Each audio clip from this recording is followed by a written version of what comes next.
Welcome to the Good Morning from the Chicken Coop podcast with Kim Johnson, your creative strategist and master mindset coach.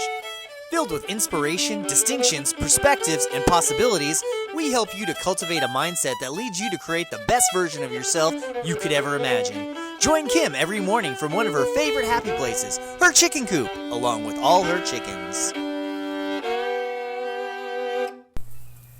Hey everybody, good morning from the chicken coop. So I have a question for you. Are you waiting for success to find you? Are you actively just sitting there waiting for success to find you? Or are you out there pursuing it with all the intentions as well as the actions?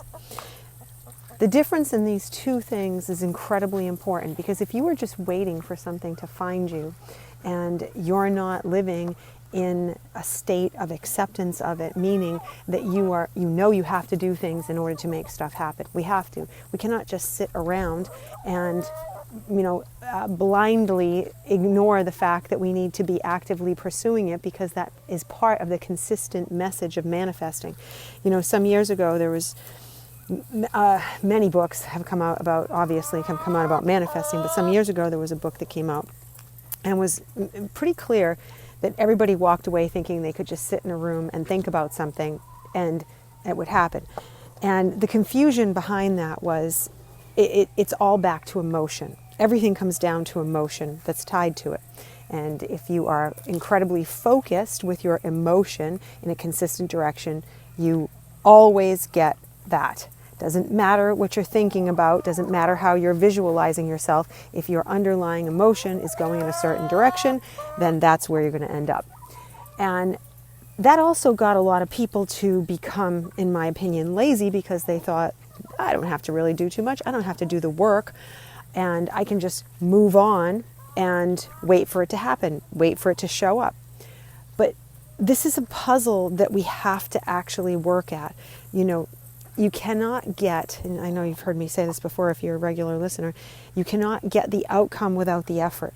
And the effort is on multiple levels. The effort is on that level of, yes, thinking about it, yes, visualizing it, yes, putting emotion to it and feeling as if you would when you had it, seeing it as if it was already done. And it is actually moving your ass, doing the work. So when you question, am I doing the work? Am I doing the work that's going to move me in the right direction? You really have to be on point with that. You have to say, do I feel like I'm putting in a valid effort to this? Or am I just putting in the minimum? And here's the thing, people will often say to me, well, how do I know? Well, listen, only you know. You know if you're making your best effort. You know if you're pouring in. You know if you could do more.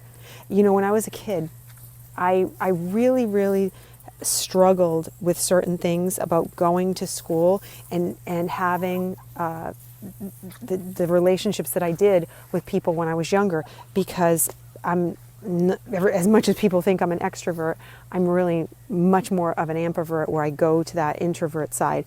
I like things that other people don't necessarily get into if you're in the common sense of the strain. I love the farming piece. And I just didn't grow up with people like that. They just weren't a part of my life. So I always had to kind of keep myself twisted and put aside.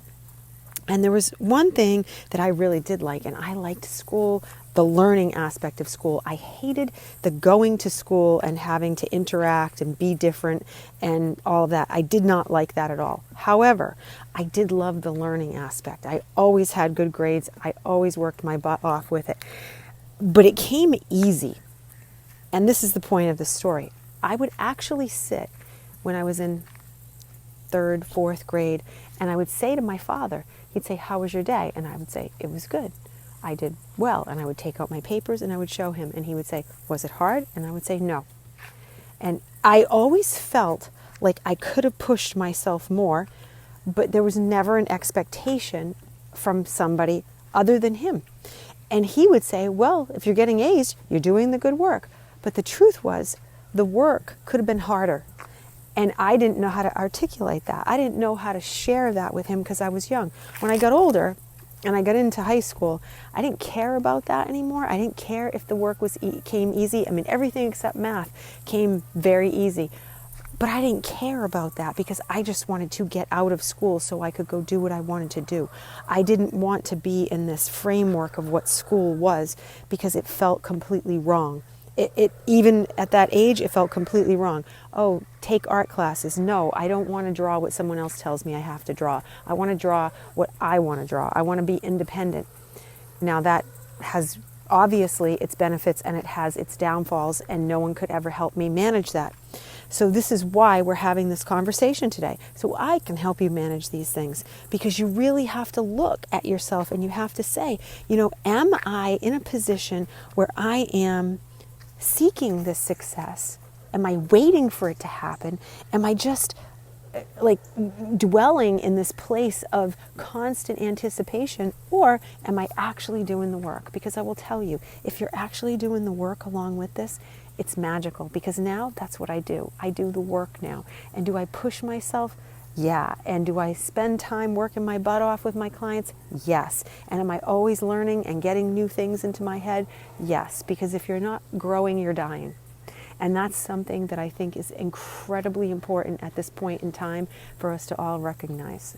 So I hope you guys find something today that makes you want to grow. Go out there and stop waiting for success. Go out there and crush it. All right, my friends, I will see you tomorrow.